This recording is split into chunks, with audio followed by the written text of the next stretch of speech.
found out of the book of James. It's James 1, verses 2 through 4. Everybody that's in Christian circles knows this because it's a very famous verse. However, it's going to give you the exact reasons why financial success, business success, emotional success, the reasons why we don't experience all the things that we can and have been given the ability to, why we fall short sometimes. And most of the time, especially with this particular verse, a lot of people focus on the front end of it, which is talking about attitude. But I'm going to read it out, and then we're going to reverse engineer this because it's going to give you a business principle that's going to help benefit you, whether you subscribe to my faith or not, okay? But in the book of James, chapter 1, verses 2 through 4, it says this: "Consider it pure joy, my brothers and sisters, whenever you face trials of many kinds, because you know that the testing of your faith produces perseverance. Let perseverance finish its work so that you may be mature and complete, not lacking anything." Now, if you go to church on Sunday, especially if it's an evangelical church where the minister gets up and reads scripture and preaches on it, you're going to hear the emphasis on that about the attitude that you're supposed to have when you face things that are trying. And that is count it all joy, count it pure joy when you face things that you're going through, hardships and stuff like that. Count it joy, count it all joy. And that is true. And there's nothing wrong with that principle. There's nothing wrong with that admonition.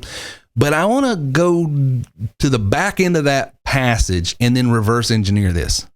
The last part is so that you will not lack, you will not have lack, you will not have unsuccessful experiences, you will not have poverty, you will not have a lack of money, a lack of resources, a lack of emotional health, a lack of physical health, so that you will lack nothing. That's the way that passage ends. He says, count it all joy when diverse trials and tribulations come. Something happens in the middle of that. And then if you allow that process that's happening in the middle of that take its course and make itself bigger in your life, you can then have the back end of this passage, which it says you won't lack anything. So what's it talking about? He says, count it all joy when you go through hardships, because going through those hardships, if you allow the process and all the things that you're supposed to learn and all the things that you're supposed to grow in and all the things that you're supposed to pick up and all the skill sets, the mindsets, all the personal development, if you allow it to take place in that process, then it's going to develop something in you. It's called, some translation says patience. Other translations says perseverance. I like, because we're in the context of business, like to talk about persistency. I like to use the word persistent because they're all synonyms there. He says when you go through things, you ought to take those things that you're going through and count it as something to actually celebrate and have a party over, because you now have the opportunity to develop some persistency in your business, in your life, in your skill set, so that once this persistency takes place, once this maturity of not quitting when hard times come, once that's developed in you, if you allow that to develop to its full maturity, you won't ever lack anything over here.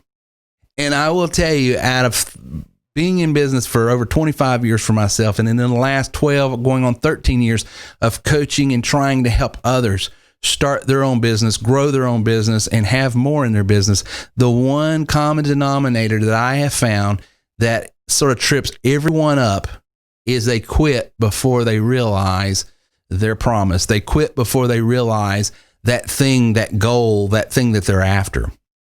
And the good book here is telling us all that if we will allow those things that frustrate us. So let me just break it down in online marketing and business and entrepreneurship. I'm ticked off because I don't understand how to set this blog up right. I'm irritated because this technology isn't working the right way. I'm getting frustrated because I'm getting hung up on when clients book an appointment with me. I call them and then they act like I'm doing them a favor.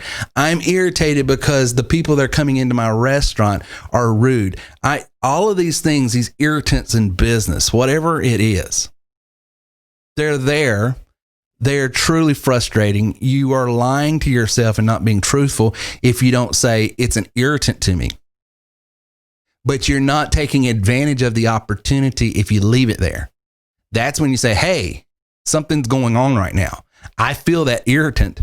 This is an opportunity for me to learn in this process. What am I supposed to learn? How am I supposed to develop? Is there a real skill set here, whether it be in sales, whether it be in marketing, whether it be in technology, whether it be whatever it is? There's something here that I can glean from. And I know the better I get at this, whatever it is, if I can develop myself to the point where this that once irritated me is now my slave, I'm not a slave to it, I'm the master now, then all of a sudden I have allowed that process to fully mature me. And now the lack that it was causing, the way it was robbing me of my time, my enjoyment, maybe my money, it no longer has that authority and power over me. I've mastered it, and I do not lack in this area anymore. Count it all joy when you're in front of that computer and it doesn't work the right way. When you're in front of that customer and they don't respond the right way. When you're coaching that client and they're not getting it. Count it all joy, because that process that you're in right now is maturing and growing and developing you so that that area that once was causing lack is now going to be an area that will cause you prosperity.